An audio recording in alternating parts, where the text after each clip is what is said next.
Yeah, I think we played well. I think we deserved to tie that game at the end, and I'm glad we did. But obviously, an unfortunate result there. But I think we battled back pretty hard and just did really well. We're a couple months into the season now. What has been your experience getting to know Joe Wall more on a personal level? Yeah, he's a really nice guy. Fun to be around. Obviously, he's a goalie, so he's a little bit different than other players. But yeah, super excited to have him. He's stepped up every time he's been called upon here, and yeah, so I think he's been doing really well for us, and he's a big part to why we're doing so well. When it comes to skill on the ice, like how does that change maybe the offensive mindset of the team, knowing just how solid he is back there? Yeah, I don't think it changes our game a lot. We obviously want to support him as much as possible, but yeah, it's nice to have him there. It's a little bit of comfort, we have a lot of confidence in him that he's going to make those plays and those stops that he can keep us in games and keep it tight. But I don't think it changes on our end. I think we still have to support him as much as possible and play defense well. I think he's been bailing us out, but I think we have to help him out. Obviously, you played some games in the playoffs last year, but now a quarter into the season, what have you really learned about kind of what it takes at this point? Yeah, it takes a lot. It takes a lot mentally and physically. It's a daily process. Every day you got to take care of yourself, making sure your body's prepared and ready for the next game because you play so often. And so that was kind of the adjustment for me from college. So the preparedness you have to have on a daily basis is a big jump. But I think with the resources here and the staff here, it's been really easy. And following a bunch of the veterans' footsteps, it's been wonderful for me. When it comes to Ryan Reeves, you're getting to know him too. You guys are locker partners, neighbors, and some chats on the bench too. Why do you think like a player like him can be really beneficial to new guys or younger players coming in? Well, for sure. He's a loud player, and that's a good thing. We needed that voice in the locker room, and super talkative, super welcoming. I think he was one of the new guys that came up to me early and just introduced himself. And I think guys just like to be around him. I think he brings a good presence in the locker room and also on the bench. So I think he's a very valuable attribute to this team. Nick, that game against Boston, is it the exact type of game you guys expected coming into it? Yeah, for sure. They're an elite team, and so are we. So we knew we were going to get their best and our best, and it was a very competitive game. I thought it could go either way, and unfortunately we got the loss there, but it was a great game. What's your reaction when you see Domi score such a huge goal like that? Oh, it was great. I know he's been eyeing for one, and for him to get one, hopefully he gets on a roll here. It's good to see him put one in the back of the net. You've been up with the Leafs now for a while. What have you learned about Matthew Knies and the type of person he is? Nothing. No, he's. I knew he was didn't know he was Slovakian, but no, he's a great guy, great player, all that stuff. I'll keep it short because he's right behind me, but great player, great guy, and it's good to have another young guy or be around another young guy to kind of be around with, so it's nice. I know you've spoken about how nice it is to stay on the same line for a Yeah. while. What do you feel has been working well for the three of you? I just think we're playing fast. I think being consistent with our speed and what our strengths are, and I'm fortunate to be on the same line and be in the lineup as consistently as we are. So we just want to keep it rolling from there. You've seen Joe Wall play at the AHL level and NHL level now. How has he developed from your perspective? Great. I think he's very poised and very calm as a goalie. I think he's been an NHL goalie for a couple of years. I've seen how really good he is, and now people are seeing it even more. So he's a great goalie for us, and I'm happy to see him have success. When it comes to goalies over your career, even in junior and stuff like that, where does he rank in terms of preparation? Oh, he's top. When you're in junior, you don't really know as much. Obviously now and what he's gone through, I'm sure he has a great routine, and he's just very focused and knows what to do to get himself dialed in. And no moment's too big for him. Whether the score is whatever the score is, he's always there for us. He's a great goaltender.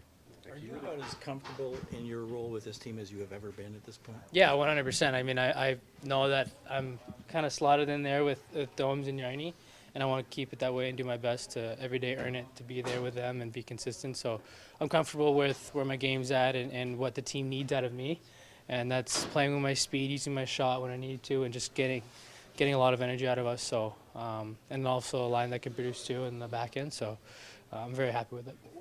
Even mentally, Nick, just to get through all this and not be hurt, knock on wood, but the injuries have taken the toll. But here you are, you're giving this a good run. Yeah, it's good. I think being consistent consistently in the lineup helps that. Just kind of gets your flow and rhythm, and you kind of just you don't overthink things, and you kind of just kind of slow the game down because you're in the lineup, you have chemistry, your line mates kind of thing. But I think those are just flukes, and kind of just move on. Obviously, do whatever they can to play well, and obviously pick and choose also to what battles to go into, and little things to protect myself as well. On the goal last night, to us it looks like it develops quickly, but you have a good idea that Max is there. Did you call for that puck? Yeah, I knew that I was slashing pretty hard, and I knew that Domes was coming up in the play too, because Yanni kind of filled in lower there. Yeah, so I knew he was there. I was calling for it, so it was just an easy pass over. Sheldon, how happy have you been with the third line? I know I talked to Robertson, and he said he's really loving the fact that you're keeping them together. What are you liking from them? They've scored us some very important goals. Of course, last night being the most recent. They have the ability, to break free and create offense like they have there. Since we've moved Domi to center, it's really sort of snapped some things in a positive direction for our team in terms of being able to control play better. It's been a little more up and down of late, quite frankly, but still like some of those elements and how it works, and it's a big moment in the game last night. So to see those guys come through is really important. Is one of the differences in Nick, do you think, Sheldon, this time around, that he's not forcing things and just kind of letting what he does well dictate what he does, or how do you see that? Yeah, I'd say so. I think there's growth there. There's maturity in his game. I think, you come in as a young player, especially a guy that's used to filling the net consistently. You'll learn over time that it's a difficult thing to do in the NHL. So if you're not going to be able to make the impact that you're accustomed to offensively, so then it becomes a question of, okay, how can I impact the game or manage the game when I'm out there? And it's not just Nick, it's all our players. I mean, Austin Matthews right near the top of the league in goals, but you're not scoring a goal every game. You're not certainly not scoring a goal every shift. So you got a lot of time in between there where you've got to manage the game. I think that is for young players, for a lot of young players, that is the biggest area where they need to grow. And that's through their maturity, their time in the American League, all of that. That's really what it's about. And I think the injuries have sort of naturally slowed Nick down a bit in terms of his development, but also I think have just allowed him to mature a little more and gain some greater perspective about how he can fit in within a roster. Tyler Bertuzzi was telling me that it probably took him longer to adjust to this team and his teammates and all that goes with it, longer than he wanted it to, but he feels like he's there now. Do you see him? You've always talked about him going to be a big role here, but where do you see the growth of his team with his game within this team? Yeah, I think he's been really good for a long time here now. I thought last night was maybe the most competitive I've seen him on the puck, and just had a heavy stick and creating turnovers. I liked a lot about his game last night, but it's been trending in such a good direction for a long time now. So I think he's in a really good place. It took longer than probably any of us would have liked, and certainly for him coming in, you want to impress and you want to do well early. But I think I said it a couple of times now. It felt like it was just going to be something to take time because he is a very good player in the league. But I've really been happy with this play here. Obviously, got some attention a couple of games ago or whatever it was, for one mistake on the ice. But it was interesting how that worked out because I was chatting with him just the day before that game where he made that mistake to tell him how great I thought he was playing and how happy we've been with him. One mistake doesn't take away from that. He's found a real nice groove here, and he's moving his feet, and he's way more involved. And I'm going to guess that you probably didn't know a great deal about Noah Gregor before he got here, but how much have you come to trust his game? Yeah, lots, I go into each game here now thinking about how I can get him more involved, and that's something now that he's earned that, and I've talked to him about that. Hasn't always worked out in terms of the minutes and all of that, but even last night there was a couple times I had him called up in different situations, and the circumstances change for a face-off or a TV timeout or something, and it doesn't come to fruition. But he's inching towards getting more responsibility there, and he and Kampf have done a good job for us, I think, by and large, in playing against good players when they need them to. And then he's done really well in the penalty kill as well. And as we've used him more, our penalty kill has gotten better. So there's lots of really good signs there, and I think that he's deserving of more opportunity, and I think that opportunity will come, whether that's just through utilizing all four lines more, or he's going to push the others that are playing ahead of him to take some of their minutes away. What is it like taking a guy who hasn't really killed penalties in the NHL like him and then turning him into a penalty killer? Same thing with Kerfoot? Yeah, it's. I think first of all, it's identifying the traits that you think might make him a good penalty killer, so you have reason to believe that he can help you. In Gregor's case, he obviously has great speed. I think he's got good anticipation as well. He came from a place in San Jose that had been one of the top penalty killing teams in the league, so he was sort of at the bottom of a group of guys that would penalty kill. He wouldn't get a lot of minutes in games, but he had said, as it usually works out, you become a regular penalty killer in practice. So he had enough reps there. And then it's just spending time with it. And Dean Chanel's done a good job of working with the penalty killers individually, between Gregor and Matthews and Nylander and Knies. You've got four guys there that we've used in the penalty kill that haven't really penalty killed regularly in the NHL. So it's taken time for that to come together, and we've been really happy with it. But I think it first comes with showing some belief in the player. You referenced Kerfoot. He became a really valuable penalty killer for us, and at the time hadn't done much of it. And we see similar traits in Gregor for sure. Lagesson today? Just illness, which seems to be it's that time of the year and is making its way through the room, so we're going to have to manage that. Same for Samsonov. Samsonov as well, same thing. He just still not feeling up to it. And the way our schedule is, it's easy to give him another day today. The chatter around the team always seems to be they need more defense, there's injuries, need depth. But you seem quite comfortable with the three guys that are filling in, or the two guys that come as a regular. The guys have done a good job. Yeah, they really have. With Lagesson and Benoit, even before Timmins came back in, before he was healthy, those guys did a good job. They're managing the game well when they're out there, and we've seen growth in their game. Offensively too, because we do need that. We like when I say offense, I'm talking more about breaking the puck out and helping us get out of our zone. We think that that's the next area where they can continue to grow. But defensively, those guys have battled. They've gotten in the way. They've got good instincts. They're good sticks. They're two of our biggest defensemen in terms of height and length. So they've added some different elements there that have been welcome, and credit to them for stepping in at a time. We've had to ask lots of minutes of them here, especially of late, and been really happy with them. It's often difficult to find mistakes defensively with them, and if there are mistakes, it's certainly not related to effort or competitiveness, because those guys are really giving us everything that they have. Is there a balance for you at all this week, Sheldon, with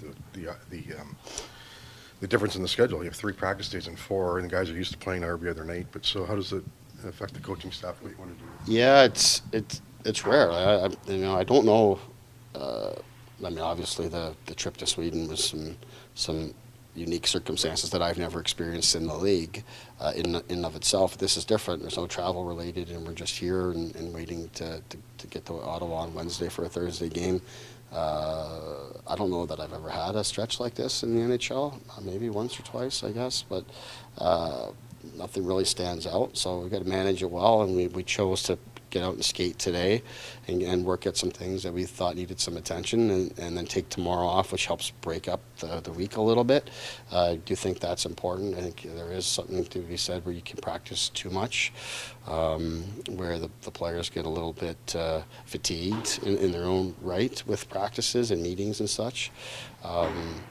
But there was something nice about going every other day this week. You're kind of getting into that rhythm a little bit, and before long, we're probably going to be playing too many games, and that's just kind of the way the NHL works. But we have to maximize this week for sure, and make sure that we tighten our game up and use it for that way. We took good steps last night, I felt. Liked what we got done in practice today, and then Tuesday and Wednesday are important practices to set us up for the busy stretch that's coming. Any timeline on Timothy Lilligren's return? I'm skating out there again today. No set timeline other than to say they're really happy with how he's progressed, and he's felt good on the ice, and he's been able to do a lot more in the early going here than they even perhaps anticipated. So that's very encouraging, but I haven't even been told to expect him in practice or anything at any time in the near future here yet, but he is progressing well. I watched him a little bit out there today, and looks like he's digging in well and stopping and starting. He's experienced this before. When I had him with the Marlies, he went through a high ankle sprain, and he's told me this one doesn't feel nearly as bad as that one coming back. So that's encouraging, and we're hopeful that we can get him back in the next year sooner than later. Is there usually a telltale sign for you with Austin when he's going? You can spot it early in the game, skating maybe? Yeah, skating and just attacking. Attacking, and he and I have had this conversation about him, being more assertive in shooting the puck. I think that's a big piece of who he is and what he can do for our team. It's not just because of the goals that come from it, but I think there's a lot of chaos and randomness and things that can occur when he shoots the puck, because it creates a little bit of panic on the opposition, and they can leave their positioning, and affects their ability to cover other people or on the retrievals and such to get the next puck. That's a big part of it for me. It's just to make sure he continues to have that mindset. Does he get maybe too choosy at times, like try to find the perfect? Yeah, I think recently there's been some examples to me where he's deferred to others and trying to make plays, and there's plays available that you see that are there, but there's certain players on your team that you would rather they are more focused on the net and attacking and taking on a defender or taking on the goaltender, and then the play can come off of whatever happens after that, rather than looking for something else. I think Austin, without a doubt, is one of those players that you want to be assertive in that way. And generally as a team, that's one of the things we've been talking a lot about is not overpassing the puck and just challenge the goaltender, make him make a save, and let's be good with whatever happens next. And I think that's an area we've tried to improve in as a team, and when it's not going well, it's usually because we've gotten away from that.